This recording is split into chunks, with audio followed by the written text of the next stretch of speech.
కారుల చీమల బారుల ఈ చూడండి ఎంత ట్రాఫిక్ జాము. జాతీయ రహదారిపై కొనసాగుతున్న సంక్రాంతి రద్దీ.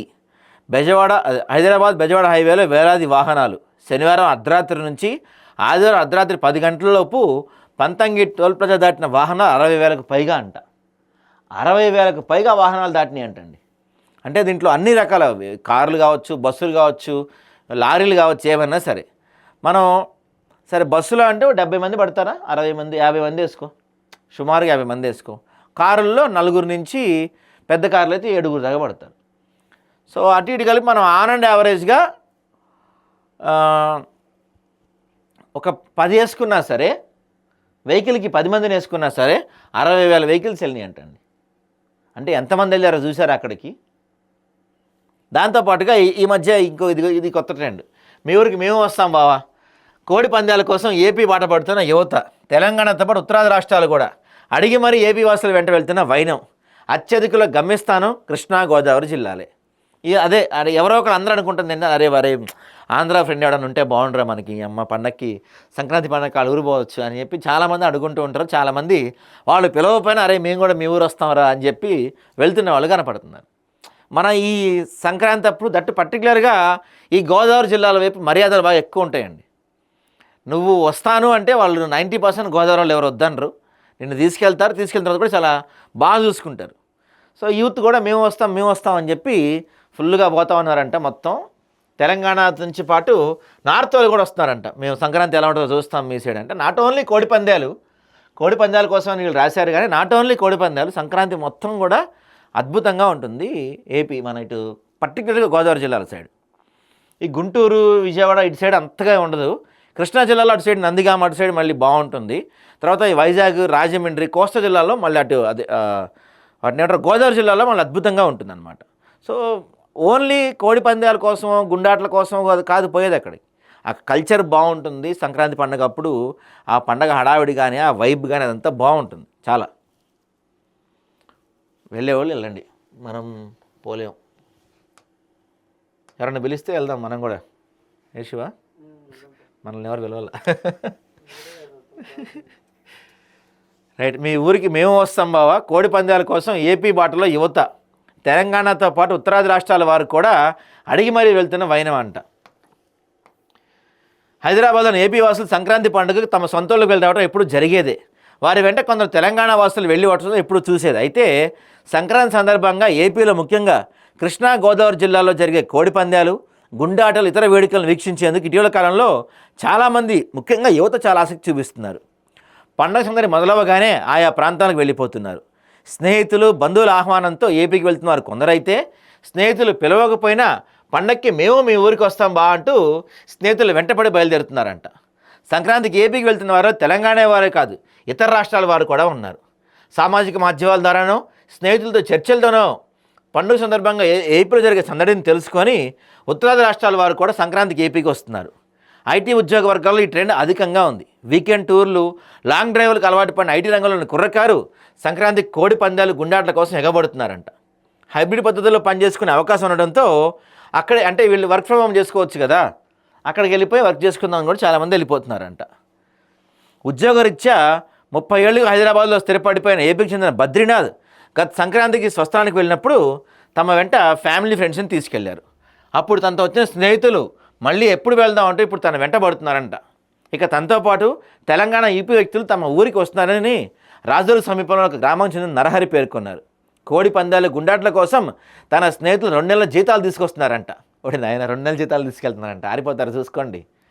కోడి పందాల కోసం చెబుతుంటే వినే ఆసక్తి కలిగిందని, అందుకే నరహరి పిలవగానే సరే అన్న అని చెప్పి వాళ్ళ ఫ్రెండ్స్ చెప్తున్నారంట. పేర్లు మర్చుంటారులే వీళ్ళు, నరహరి అంటే నరహరి ఉన్నాడు. సో దాంతోపాటు ఈ ట్రాఫిక్ జామ్ చూడండి.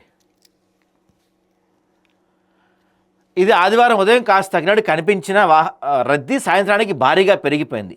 శనివారం అర్ధరాత్రి నుంచి ఆదివారం అర్ధరాత్రి వరకు దాదాపు 60,000 వెహికల్స్ అక్కడ దాటాయంట. టోల్ ప్లాజాలోని 16 గేట్లలో 11 గేట్ల ద్వారా వాహనాలను విజయవాడ వైపు పంపించారు. అలాగే ఇదే హైవేలో నల్గొండ జిల్లా కేతేపల్లి మండలం కొర్లపహాడ్ టోల్ ప్లాజా మీదుగా శనివారం 80,000కు పైగా వాహనాలు వెళ్ళగా ఆదివారం 30,000కు పైగా వాహనాలు వెళ్ళాయంట. వామ్మో, ఇంతమంది పోతున్నారా?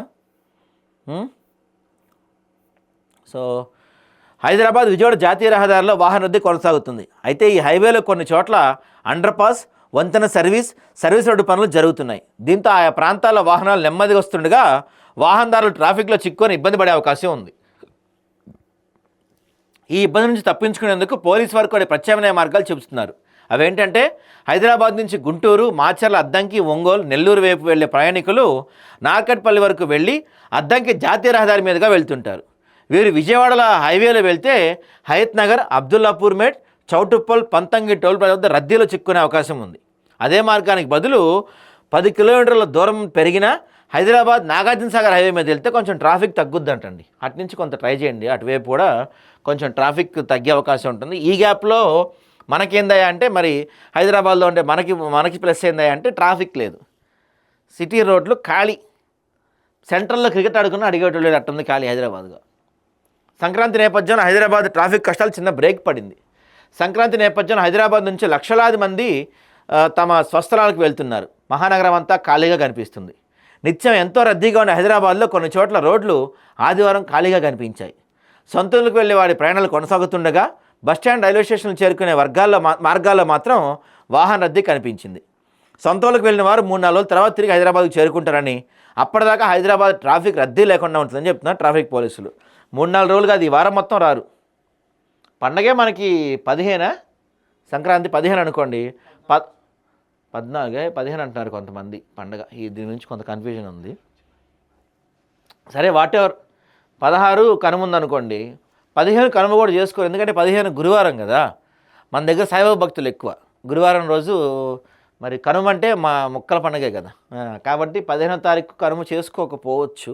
16వ తారీఖు కనుమ చేసుకుంటానికి ఎక్కువ ఇంట్రెస్ట్ చూపిస్తారు, శుక్రవారం కాబట్టి. సో శుక్రవారం కనుమ చేసుకుంటారు. కొంత ఈ మన అంటే పల్లెటూళ్ళల్లో ఉండే ఇదేంటంటే కనుమ తర్వాత ముక్కనుమ అంటారు. ఆ రోజు ప్రయాణాలు చేయకూడదని చెప్తారు. అది మరి ఎందుకు వచ్చింది తెలియదు. అంటే గతంలో ఆ ముందు రోజు ఫుల్గా తాగి పడిపోయి ఉంటారు కదా, తాగి తినడే కనుమ అంటే. తాగి తిన్న తర్వాత తెల్లారే ప్రయాణాలు ఏం చేస్తారులే, అప్పట్లో కార్లు ఏమి ఉండవు కదా, బస్సులు, ట్రైన్లే కదా. మరి ముందు రోజు తిన్న మటన్ అరిగిద్దో తెల్లారి మోషన్స్ పట్టుకుంటాయని చెప్పి అలా పెట్టుండొచ్చేమో, ఊరికే సరదాగా అంటున్నా, మరి ఎందుకు పెట్టారో తెలియదు నాకు.